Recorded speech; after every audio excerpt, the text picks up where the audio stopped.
Have you seen Chuck Norris lately? He's still kicking butt and staying active well into his 80s. What's even more shocking is he looks more jacked than ever and seems to have more energy than guys half his age. And it's all thanks to Morning Kick, a revolutionary new daily drink from Roundhouse Provisions that combines ultra-potent greens like spirulina and kale with probiotics, prebiotics, collagen, and even ashwagandha. Just mix with water, stir, and enjoy. Unlike other green drinks out there, this one tastes exactly like strawberry lemonade and has hundreds of 5-star reviews. Go to roundhouseprovisions.com/save44 for up to 44% off your regular priced order. Plus, every purchase is backed by a 90-day money-back guarantee.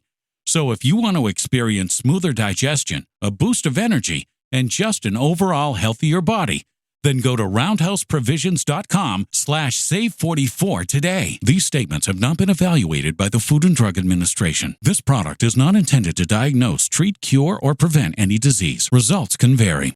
Shop Plato's Closet tax-free August 2nd through 4th for back-to-school styles. We sell the trendy, gently used styles you need to make a difference in the world and in your wallet for back-to-school shopping. Save up to 70% off regular retail prices by choosing recycled styles. Save even more when you shop tax-free this weekend. Make a change that others can respect and repeat. Shop Plato's Closet in North Charleston and West Ashley this year for your back-to-school looks. Plato's Closet, located in West Ashley on Sam Rittenberg Boulevard and North Charleston on Rivers Avenue.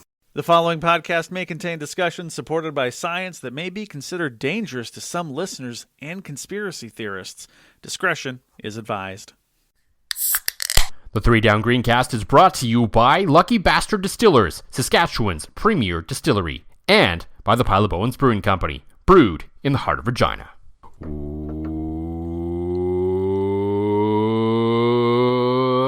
Welcome to the 3 Down Greencast. You are listening to the internet's only Stadnek Invitational Recap podcast. Or is it the internet's only Stadnek Invitational Champions podcast? Half. We took home half the trophies. We'll get into that. Okay. Joel Gasson with John Fraser as usual.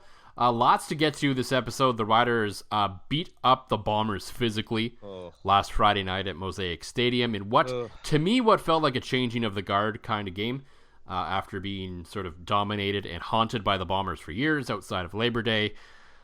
This felt very cathartic to me, if you're a Rider fan, in a lot of ways that this game may turn the tide in what's been a relatively one-sided rivalry in big games over the last few years. Yeah. So we'll get into that, of course. Lots to come out of that game. The hit on Shea Patterson, the play overall of Shea Patterson. And this week, Riders going into the contest with Montreal, but they will be without KSB and AJ Ouellette. But Ajo and Frankie Hickson will be in. Will they be okay? Question mark. That's it. What we call a tease of the business. Mm-hmm. But yes, of course, this past weekend was the second or third, I believe, technically the third annual. The second annual second annual open to everyone, Static Invitational. Second annual, like it's actually become an event rather than just like Joe and Dave and a couple others getting together for a round of golf. Yes, more of an actual event versus, hey, we just happen to be golfing. Right. Happened, of course, this past weekend, Saturday at Flowing Springs, just north of Regina here. Fun time had by all, as always. Great group of individuals out raising money for CFL fans fight cancer. And 2 big stories, of course, came out of the event. Yes. Number one, John alluded to it, and it was it's not surprising, but quite a massive come-from-behind victory for our team. In absolutely. The team event portion of the back nine, at one point, I believe we were down 2 or 3 strokes. And we came back all the way to take home the tag team title. So as we said, we won night 1 of WrestleMania. Yes. We were the Bloodline, and somebody else was definitely Cody Rhodes and friends because, us, Dawn and Glenn taking home the team best ball championship after your coaching advice. Mm-hmm. To just stop thinking and hit it kind of worked out for us. And next thing you know, I know everybody's talking about the great clutch back nine that Xander Schauffele had at the Open, but I'd like to think my back nine at the Stadnek coming up with a 39 to throw us into contention maybe more clutch. The weather might have been just a bit as adverse. And to be honest, the stakes, I would rather have the Colonel than the Claret Jug. I'm just throwing it out there. It's a way better trophy. I mean, it's easy to say that when that's the trophy that you've won. And the trophy that's sitting here with me between my two delicious drinks is... Yes, if you haven't seen this beauty yet on Twitter, we have posted it a few times. You can find the Stadnek Invitational tournament on there as well as posted it. I believe Dave has as well. It is a Colonel Sanders piggy bank put onto a base with these angelic wings attached behind it. It has its own little handle. So it is a fantastic trophy. I can also say that we did take it with us to Multinational after, as we decided to meet up with, of course, our friend Bryce from Lucky Bastard there, have a few beers, and it was the talk of the bar. Yes, we had strangers. I've got photos on my phone of strangers taking photos with it. Everybody at the bar coming up and asking us, what it was, what it meant. And it was quite nice before we, I think we almost died at Bryce's house as we sat down and he went, "Hey, do you guys want some whiskey?" And I don't think Bryce knows how to pour whiskey because we ended up drinking like 2 bottles of whiskey and I think I almost died. Yes, he brought out the newish Lucky Bastard single malt, which is essentially like a Scotch, but not made in Scotland, so you can't call it a Scotch. So good! It's very good. So if you see it around, I know they have some at the distillery.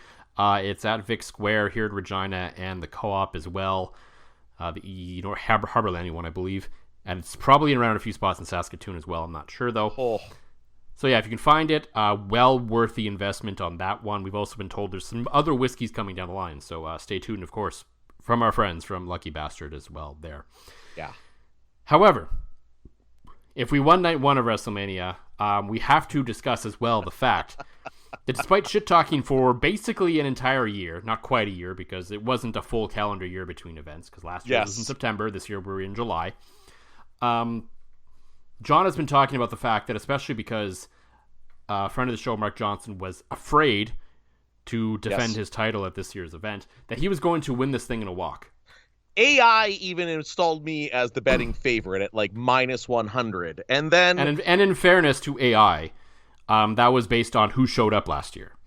Okay, so, that's fair. And then Dave decided to bring in The Undertaker, John Cena, Jey Uso, and whoever else to try and take you down. Yeah, it was Dave brought in his nephew Gary, who kudos to Gary. But what I love is... It turns out the other ringer was actually it was Dawn on her own team was the other guy you had to worry about, apparently. Right, exactly. As I finished third behind Gary the ringer and Dawn the other ringer, which helped us win the team title. So I'm okay. I'm quite okay with losing to Dawn the ringer because it definitely meant that we won the thing. So Gary came out. My buddy Piss Jug came out. Greg McCullough from Piffles was on fire for most of the round. But yeah, Dave threw out all the stops. And much like Roman Reigns at night 2 of WrestleMania, I spent my night chokeslammed onto a floor, except I was first beaten by the people on the golf course, and then that bottle of whiskey gave the final chokeslam and the 1, 2, 3 for Gary, the new Stadnek Invitational champion, who I'm coming it's not for without controversy. It is not as without controversy, though. Oh yes, this and got we have not been, and we cannot prove this one way or the other. But I'm thinking shenanigans. I think Dave wanted to keep this in the family because we're gonna take it back. We're walking down. We get to the 18th hole. I open the score sheet that John did not break this year. Yes. And I'm like, oh my god, you and Don are tied for the lead. Gary's in third. You're like, what? Suddenly he dropped a couple of strokes and he was one back, but already in the clubhouse, so he could not catch you. But both of you guys were tied, so it came down what we thought to was that 18th hole. Yes. Don ends up, I believe, he parred it. I bogeyed. He parred it. You bogeyed. Yeah. And so what we had thought at the time was that Don had won the event. Yes.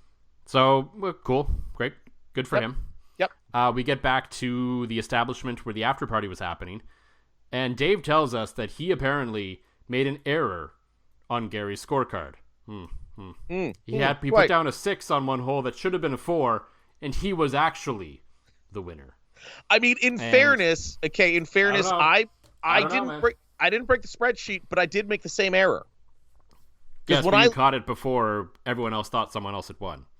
That's fair. See, I caught it after you were like, hey, I think we're still 2 back. And I'm like, how does that work? I just birdied a hole. Like, that doesn't make any sense. By my math, But you screwed up the entire hole. You put everyone in the wrong hole. He just put the wrong number in for him on that hole. That's fair. But again, I you know what? Going to give them the benefit of the doubt for this year. If there's shenanigans again next year. And besides, they couldn't have me winning all 3 trophies. They did actually make me a trophy, basically a participation trophy, because of all the shit talking I'm doing, which, by the way, Dave and Joe, just 10 out of 10 there, boys. Like, because I've been shit talking, I now have my own trophy. And then it's like, oh, wait, you actually won the team trophy with the assistance of one of our ringers, so that backfired. But the funniest conversation was Gary going. A few of those going, holes were me, too, as well. Don't forget that. That's true. You were, you came out of nowhere with your little old man swing. It was working. Yeah. And actually, kudos to you for taking one for the team, because there was a hole that you had a birdie putt, and trying to win the thing, I got real aggressive on a birdie putt and blew it past. And you said, Kate, for the good of the team, I'm just going to lag one up there and tap in for par. You did that. Big reason we won. It was a team effort. And for once, this podcast has won something, as we're not getting nominated for any Twitter or podcast awards like some of our brethren out there. Oh, heavens, no. No, we are so far from that. So it is nice. And again, at the end of the day, kudos to the job that Joe and Dave have done. And I know Dave is largely in charge of organization, and Joe's in charge of the spreadsheet and social media and everything like that. But the fact that this caught on enough engagement that we went from raising, I think Joe said $600 last year. Something like that, yeah. $2,600 this year. We had people sponsoring. And then after the event, we had people going, well, how do I sponsor next year? This is becoming a thing. And it's just an excuse for a bunch of us to go have some fun. And it's doing some real good in the world. And it's just, it's comes down to the organization of those guys. We just show up and shit talk and have a lot of fun with it. And it's an excuse to drink way too much and play NCAA 25. But again, kudos to Joe, kudos to Dave for putting this whole thing together. And now that's becoming an annual thing. I'm already I texted Dave on my way back to Saskatoon and said, I'm like, man, this is quickly becoming one of the highlights of my summer. And I can't wait for it next year already. Absolutely. The one thing I do, and I think it's obviously hysterical that after all that shit talking, you do not win. Yes, of course. As any good heel does. I don't know if you're going to turn face next year. I assume you won't. No, of course not. But I mean, Roman Reigns is coming back as a face, so I don't know. But I don't know if Paul Heyman's not going through a table for you, so we'll see what happens, I suppose. That's fair. You are my Paul Heyman, I think. So I don't want to see you go through a table. But the funniest thing is after all was said and done, when Gary looked at how glorious the Colonel was, and he went, I want that next year. And I went, great, I want your trophy next year. So maybe there's just a way to make that happen. Maybe. But I also suggest, and I think I said it to you, and I didn't get a chance to say it to Joe, so I hope he actually listens to this episode. It would be hysterical if he just built a spreadsheet to always put you in second no matter what your score was. You said that before we teed off. And I'm like, you know what? Joe's good enough with spreadsheets he could, right? Except we knew that he hadn't done that because I was so dog shit for the first 6 holes that we could see In fairness, I'd never played that course before. Oh.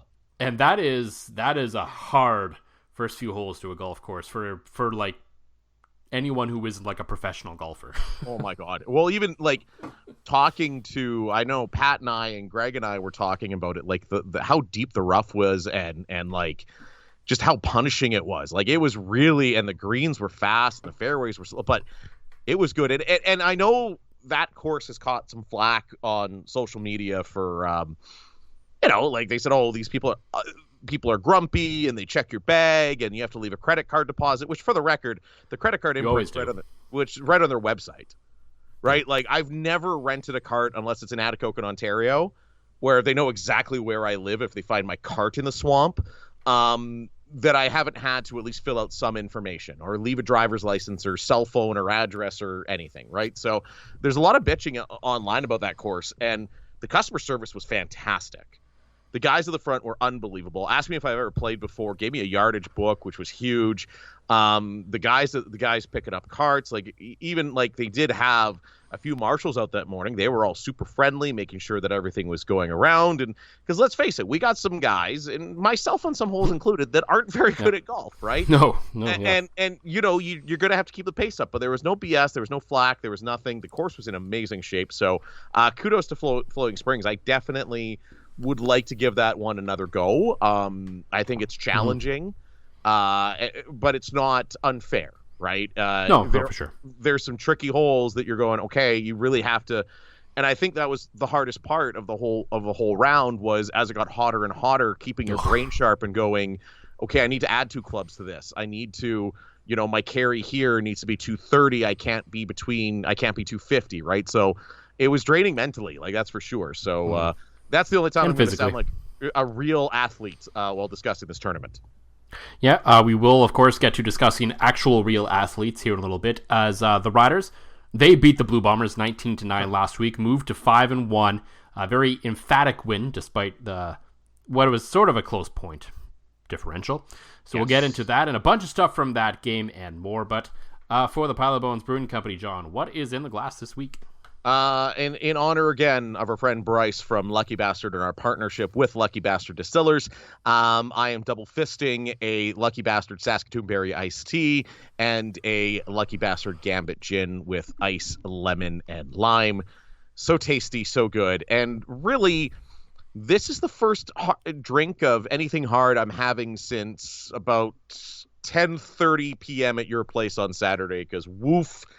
Mm-hmm. That winning feeling, that winning hangover. Yeah, we can call it that.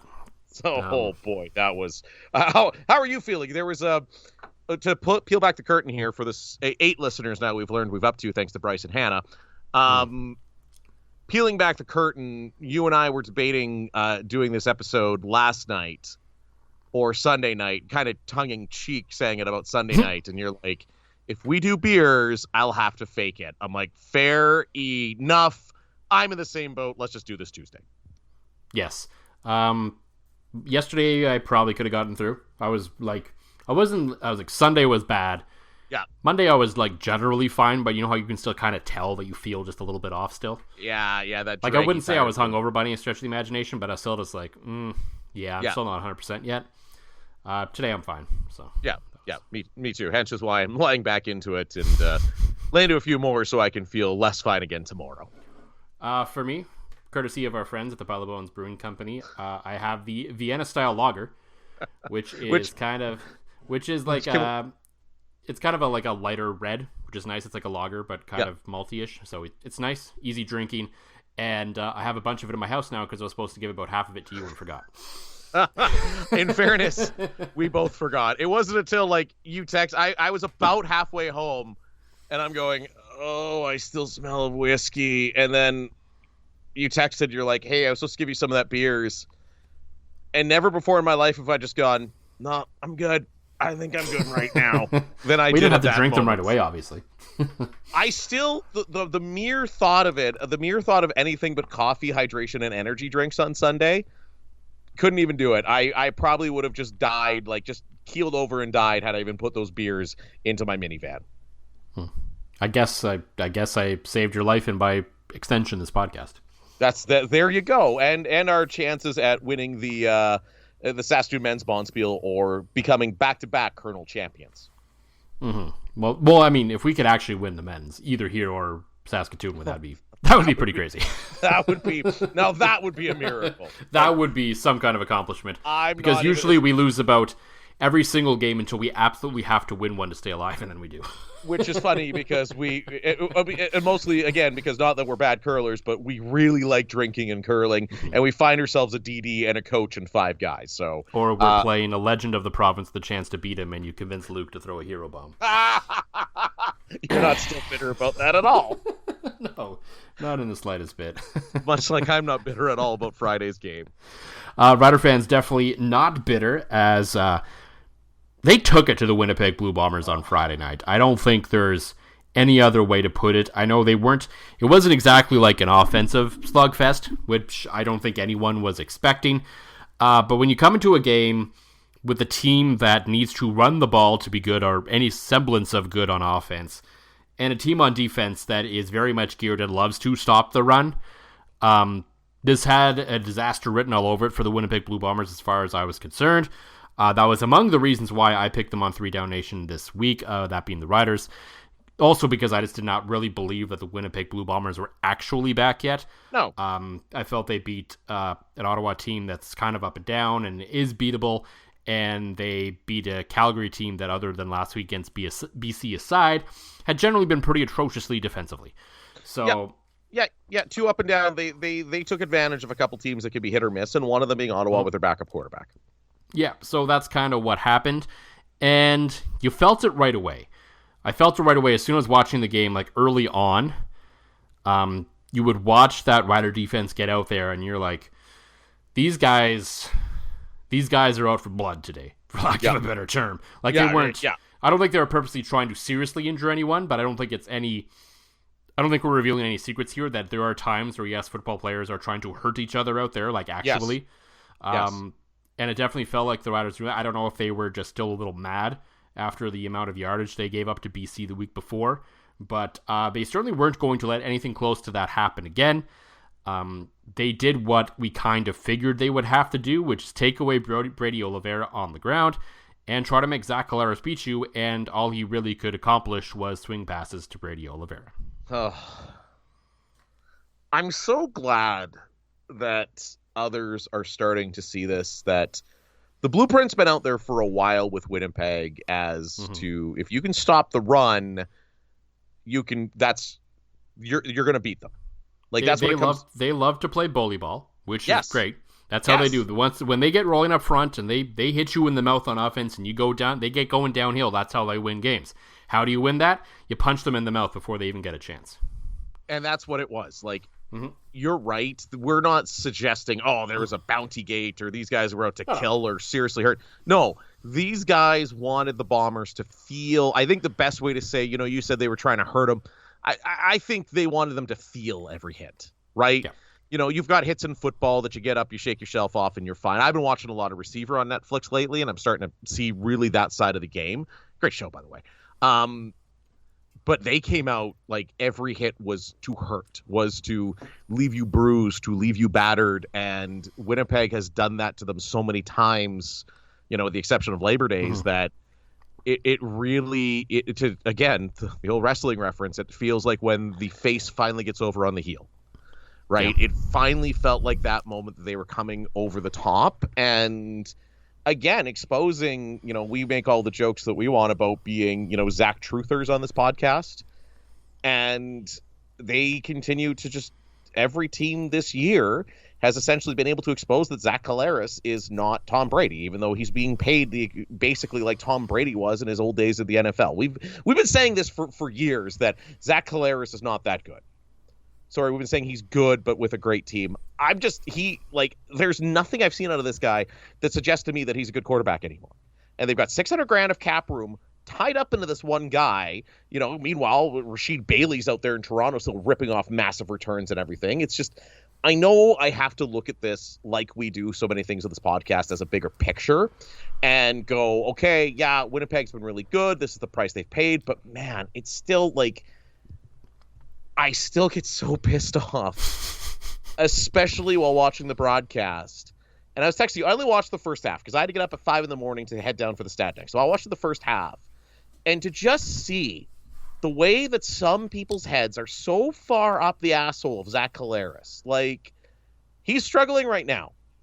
He is. He's put up great numbers before. He's not good. He's got 1 touchdown pass in his last 7 games, including a couple playoff games, right? So to listen to Glenn Suter go on the broadcast and be like, oh yeah, the receiver really should have came back and fought that one. Fuck that. It was an underthrow. It was a terrible underthrow on the wrong read in a double coverage, and that's what he's been doing for 3 years. I'm just finally glad that people are starting to see the light, but like our own John Hodge, and you're even seeing guys we really like Darren Bombing in Winnipeg finally go, maybe he's not that good, but to still watch these games, have the national media fawn over Zach Collaros when every team in the league has now seen that, okay, put the game in his hands, you're going to win. And the fact is, Mike O'Shea clearly is trying to get Zach going. He's clearly trying to get him going because Chris Streveler's sitting right there. And they're not running any Strev packages at all. Yeah, I'm surprised. Like, there's once I actually thought in the press box that after he picked up a first down on the ground, they're going to keep him out there. And then, why are so many dogs suffering from health issues? Actress Katherine Heigl, who's helped save over 16,000 dogs through her foundation, says she's seeing more issues with dogs' joints, odors, and health than ever before. And after doing a ton of research, she feels there's one place we can look to support any dog's health: their food. So she decided to create something she could actually feel good about feeding her dogs. It's called Superfood Complete. Superfood Complete is made with over 30 of the healthiest ingredients on the planet, including several superfoods vital to your dog's health. Badlands Ranch also sponsors the Jason Debus Heigl Foundation, which has helped rescue thousands of dogs and place them in loving homes. Dogs across America are trying this food and experiencing amazing health benefits. Go to badlandsranch.com/save50 and order right now to get up to 50% off your regular price order with a 90-day money-back guarantee. If you want your dog to experience all these incredible things, go to badlandsranch.com/save50 today. Have you seen Chuck Norris lately? He's still kicking butt and staying active well into his 80s. What's even more shocking is he looks more jacked than ever and seems to have more energy than guys half his age. And it's all thanks to Morning Kick, a revolutionary new daily drink from Roundhouse Provisions that combines ultra-potent greens like spirulina and kale with probiotics, prebiotics, collagen, and even ashwagandha. Just mix with water, stir, and enjoy. Unlike other green drinks out there, this one tastes exactly like strawberry lemonade and has hundreds of 5-star reviews. Go to roundhouseprovisions.com/save44 for up to 44% off your regular priced order. Plus, every purchase is backed by a 90-day money-back guarantee.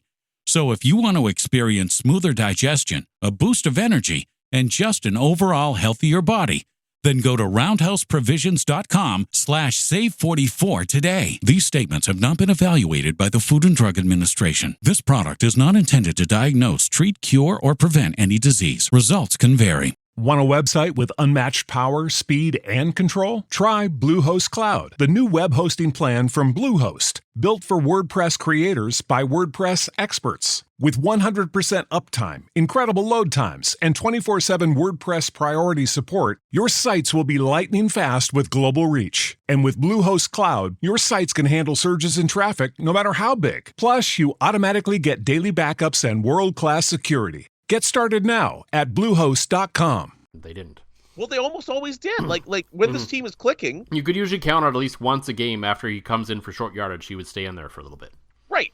And you have to respect his ability, especially now that he's come from the NFL. I think you have to respect his abilities even more as a dual threat quarterback, right? Again, he's always going to be run first, and he likes it, unless he's banged up or something that they're not talking about. But you can tell that Winnipeg is so in their own heads about Zach Collaros, thinking he is what he isn't, that it's affecting their decisions on offense, it's affecting their decisions on going for it, it's affecting their decisions on everything. And if you remove the fact that Sergio Castillo is having a career season, and I don't think it's coincidence that Sergio's kicking without the tee. Sergio is saying, listen, I'm making 56-yarders for funsies right now in thick, humid air. My coach has trotted me out there for 61-yarders, and I ain't using a tee. That's saying I got the chops to be in the NFL, and that man has the chops and the attitude and everything you would want in an NFL kicker. And he's the only damn bright spot in this team right now, because to me, if Sergio is not as clutch as he is, that score's like even more lopsided. Well, right? They counted for all their points. So exactly. There's not, and one was a 60-yarder. So exactly. Like, we're not talking about, red zone failures where the kicker's coming on for a 25-yard chip shot. We're talking about, okay, they have so little faith in their offense and the ability to go for it in, the gray zone, as coaches call it, where, you're kind of too deep to punt. You should almost go for it, right? And that's a zone that Winnipeg went for it a lot over the past few years. You'd see them in a 3rd and 3 from, the opposition 45. You'd see them from the opposition 50 going for it on short yardage. Now they're going, you know what? Fuck it. We can't do it. Let's send our boy out there, and he's going to at least make us look respectable, because that's the only thing making this team look respectable right now. I'm making jokes about, like, oh yeah, they're beating the worst team in the East, the worst team in the West. Give me the Edmonton Elks roster right now over what Winnipeg's got. Like, that's Edmonton, I know, but Edmonton's got, Edmonton is almost like Winnipeg in the fact that you've got a lot of guys who are long in the tooth, who maybe weren't ever as good as they are, but they've got Trey Ford. Like, I basically just want Trey Ford. Like, that's the difference, right? Because now you're looking at this Winnipeg team and the constant running it back with guys that are hurt and guys, like Dalton Schoen's made of, the Colonel, our plastic piggy bank trophy is made out of stronger stuff than Dalton Schoen or Kenny Lawler these days, right? So you're looking at wholesale changes in Winnipeg, and the youth isn't there. And, we've alluded to it a couple times in this podcast, but I haven't really been able to get into it because we are a Rider podcast, that just how bleak things are looking for Winnipeg. And on the other hand, my goodness, the Riders look legit. Mm-hmm. Like, I get it. Like, that was a statement game for them. Oh, 100% it was. I know Winnipeg isn't who they used to be. There's no question about that. But when a team has kind of owned you in big games for the last number of years, if you can go out there and punch them in the mouth and beat them, that sends a message not only, of course, to the Bombers, but also to the rest of the league that this team is different this year. I think the Bombers, to some degree, may have thought because they've had such success against the Riders, they could come in and continue to run the football, and they couldn't. No. And the Rider offense was effective and good enough because, quite frankly, the Rider O-line is still much improved. The fact that they're down the guys they are and are still performing well as an offensive line. They were the highest graded PFF offensive line of the week. Shea Patterson was the highest graded quarterback of the week, by the way. But also the fact the Bombers have absolutely no pass rush right now certainly helps. Right. As it's going to. But it's funny, and the one thing I have noticed this 5-1 start has done is my barometer, as I brought it up before, is what are the casual fans discussing it with me at work, right? Mm-hmm. Everybody knows at work I'm a podcaster. I talk about the Riders. Nobody listens at work, otherwise our listeners would be much higher, past 8. But and I'm going to put this one on you. I'm going to surprise you a bit on this one, Joel. I was asked, what's different? Because it's not like, they brought in AJ Ouellette, but it's not like they did a wholesale change. They essentially ran it back for 90% of this roster. And so to me, my answer was the culture. The Corey Mace culture and Shea Patterson are, to me, the two big differences. And I wanted to ask you what you thought the biggest differences between, the team that's been dog shit for the past couple of years and this team that genuinely looks like, I'm not going to say, oh, they're going to win the Grey Cup, they're going to host the West Final, but they genuinely look like they could be playing in that game at this point in the season. Yeah, obviously I think coaching and culture is a big part of it. Yeah, you see it in the post-game videos that the team posts after every time they win. Yeah. Just the attitude in that locker room right now. But I think coaching is the number one thing. They turned over a lot on defense too, to be fair. Yeah. So they changed the guys there a little bit to change sort of the thought process. I think it just comes down to coaching. I think they are far better coached than they were the last couple of years. Yeah. Any of the guys, any of the reporters who went to practice would tell you that what Craig Dickinson and his crew was running looked nothing like any other practice they've seen, and not in a good sense. Yes. So I just think it's a different approach. It's a different coaching staff. It's a coaching staff like Corey Mace obviously is not only a great defensive mind, but he is a guy who can bring a room together and gets it. Mark Mueller, obviously a budding offensive mind in this league, no question about it. So it's a group that I think is working. And it's not Chris Jones leftovers anymore. It is a new team with a completely new culture, and not maybe some, for a while there was maybe some warring factions between guys that were Chris Jones guys and guys that were kind of J.O. and on Craig's side. Now it's like, this is the way we're going to do it. You can get in or you can get out. one rope, as a lot of the Husky hockey programs used to say, and that seems to be the way. So, I think obviously the other biggest factor is the fact that for the second year in a row they're without Trevor Harris for a significant amount of time, and because I think number one, because of the system in place, and number two, because they picked the right guy. Yes, the quarterback situation is working. This is, I don't think it's hyperbolic to say, I believe Shea Patterson now is easily the best backup this team has had since Drew Riley in 2012, 2013. Because no matter what happened to him in Winnipeg after the fact, like the Winnipeg Blue Bombers completely broke him, he was a pretty good backup quarterback here in Saskatchewan. Oh, he was a very good backup. He was able, that's why he got the big contract from Winnipeg when he did, right? Like Shea Patterson is going out there, like he's maybe not putting up huge offensive numbers, but he's turned over the ball once in 3 starts for a guy that has only made 3 starts in the CFL, which is pretty wild. And he has a lot more touchdown passes than Zach Collaros. He's almost got caught a few times, but has gotten away with a few too, which you need some luck. And he's the most impressive and important thing of it is he is improving every single week. This week we didn't see the sort of first few series he kind of looks like shit before something snaps in and he gets going. It's from the word go, he was on, because he threw an absolute dime to Keon Schaefer-Baker down the sideline early in the game, and if they hit that, and I told you this on Saturday, if they hit that, I believe the Riders win an absolute romp. Oh yeah, it's Death Star mode from there, and that was not Shea Patterson. That was just KSB missed it for whatever reason, which he did a couple times, at least in the first half that I watched before going to bed early. But again, looking at the numbers, Shea Patterson, he's not spreading it out as much as he was before, but still, like, a sign of a good quarterback is not a guy that locks in on 2 guys. Right, he's taking what the defense is giving to him. 4 catches for a JoJo, KSB 4 catches, Samuel Emulis, who is having a great year, 6 grabs, and obviously Winnipeg still has some bodies in the secondary. They were able to shut down Sean Bain Jr. Right, so Sean Bain gets shut down, and you've got other guys. You have a quarterback, a backup quarterback that goes, okay, he's not open, and again, the fact that you have to respect the run with Patterson. You know, he's not Chris Streveler, but I mean, you're basically looking. You were 396 all-purpose yards from your quarterback, passing and running. Like, that's pretty good. That's going to win you a lot of games without mistakes, right? So, yeah, is he going to?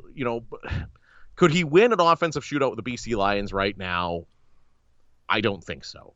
Could he? If his receivers stop dropping a few of the passes, maybe. I mean, we saw that against BC, and we saw it again against Winnipeg. Yeah. And I know JC Abbott of, the 3 Down Nation main podcast and of the contributor to the website, he believes Shea Patterson's success has a lot to do with his receivers, which is not entirely wrong. No, but I mean, lots of quarterbacks rely on getting the ball to receivers and letting them do their work. And I don't think he's getting quote unquote bailed out by it. And I don't know if it's necessarily that they can't continue to bail him out, because clearly they continue to. So I think it is a talented group that if you're a quarterback, why would you try to do too much when you know you can just throw the ball to basically whoever and he's going to make something happen? Well, especially too, like apples to apples, Mason Fine had largely the same group of receivers minus Joe Ojo, the world's greatest last round pick in CFL history. And Mason Fine couldn't do shit with this group, right? No, he could check down. Exactly. And you're looking, Shea Patterson is out there. He's chucking it. I mean, he comes from a good program from Michigan, and it's giving this team so much flexibility and breathing room to not have to rush guys back. Mm-hmm. And again, you look at all these decisions that could Trevor Harris have played in a pinch? Maybe. Sure, probably. Right? I'm sure he if it was could November, he probably would have, yeah. Yeah, 100%. But again, you look at, and we go back to our discussion on what has changed. You look at Corey Mace going, you know what? Don't need you right now. And again, when you are 5-1, you have the luxury of doing that, right? You've earned the right to go, you're a little nicked up. I need you in November. Go to the 1 game, collect your salary. Do not pass go. Do not collect $200, right? So it's just so refreshing to see for this team to have, not only the backups that are capable of doing the job, but the coach that has the trust in the backups, and that just makes this team better as the season goes on, because it's football. You're not going to have everybody healthy for the whole season. So seeing these guys, Joe Ojo, Shea Patterson, play meaningful snaps right now and play very well in those is boding very well for this club.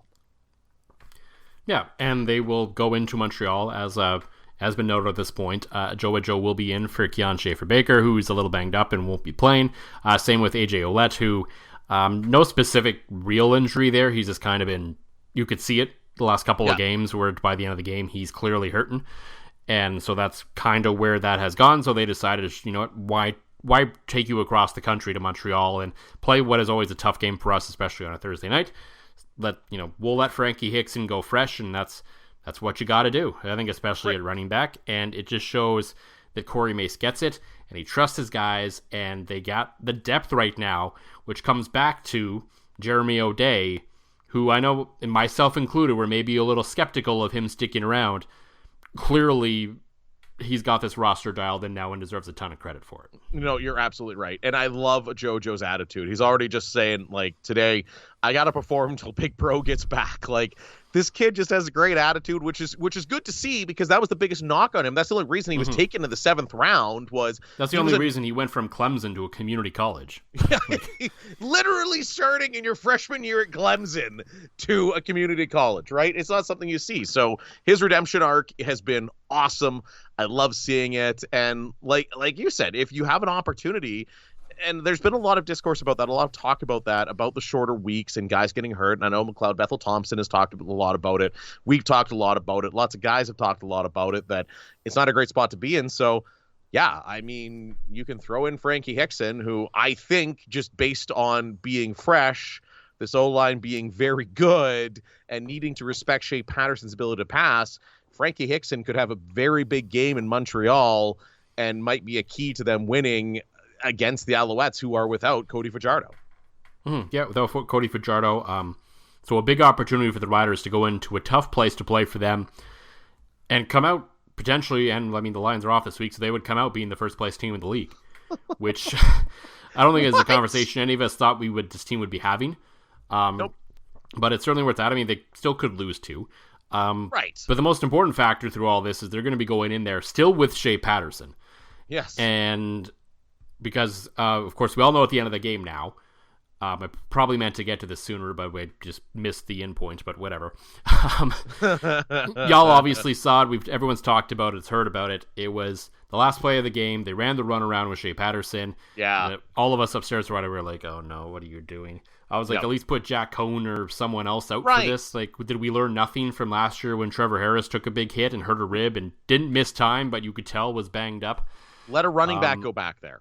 Yeah, or as other people have said, take a knee, just give them the ball, who cares, whatever. There's all kinds of other options. But anyway, the play was run, it was going okay, and then all of a sudden you saw it coming, you're like, Shea, get rid of the ball, Shea, get rid of the ball. He didn't. And then he just got absolutely obliterated by Adam Bighill. Technically, as John Hodge explained on the 3 Down Nation podcast, both illegal and not, because technically in the CFL rulebook, roughing the passer is generally like the NFL one, where if you land on the guy with your body and drive him into the turf, it can be called roughing the passer. It's just basically never been called that way in the CFL. Yeah. So I get that maybe by, sort of the unofficial rule, it wasn't a penalty, and I don't think a penalty in the instant would have made a lick of difference anyway. The important, whether it matters or not, will come down to whether we see, probably by the time you listen to this podcast, if Adam Bighill has been fined at all for that hit. I think I saw on the CFL transaction page he was fined, but there won't be a suspension. Yeah, no, I didn't expect a suspension from it for sure. No, 100%. And I understand, and I hear what Corey Mace and Shea Patterson were saying after the game. I think they were just trying to say the right things and say that it was, it's part of the game, it happens. And it is technically part of the game and it happens. But I do think it was a cheap shot that was completely unnecessary, coming from a guy that was completely unsurprising to have thrown such a hit. No, you're bang on with that. And it's funny because could you imagine the noise we'd be hearing nationally if somebody did that to Zach Collaros, going back to my rant about Zach? Yeah, well, I mean, it was just last year he took the headbutt from Pete Robertson, and it was like he had been murdered in the back alley somewhere. Like, I get that was like completely different non-football plays versus football play. However, yeah, if Zach Collaros took a hit like that at the end of the game, Mike O'Shea would be calling for whoever threw that hit to be thrown into prison. No, certainly. And next time they cross the Manitoba border, they may have been arrested, right?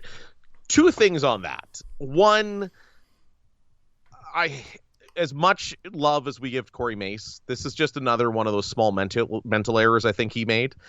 Calling the runaround play, letting your starting quarterback be the guy. I get it. He's the guy. He's feeling comfortable. But again, in the CFL, it's not like you're tapping a guy in the nutsack and taking the ball.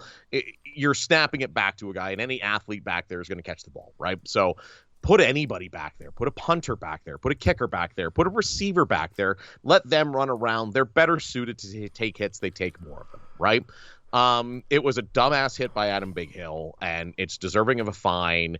Even if you're Big Hill in that spot, I get it. You're frustrated. You want your pound of flesh. Wrap the guy up. Like, tackle him. Hit him, right? If he just, like, gives him, like, a shoulder check standing up, I'm like, okay, fine, whatever. Exactly. Even if you just tackle him and don't use your body to drive him to the ground. Like, there was extra violence in that hit. And I know we talked about, the Rider defense wanting to make guys feel hits, and I feel like that was almost an attempt at redemption for that entire game from Big Hill. But the third, love the response from the team. And I'm not one of these. It was right in front of that bench, and that entire bench emptied. Oh, yeah. Like, nope. And I don't think you see that last year. Right? Probably not to the same degree, no. Like, I think the entire bench, and again, that's a sign that these guys love each other and have each other's backs. It was like, all right, you want to do something stupid, you're going to have to deal with all of us. It's not, you hit our quarterback, a couple offensive line will get in. No.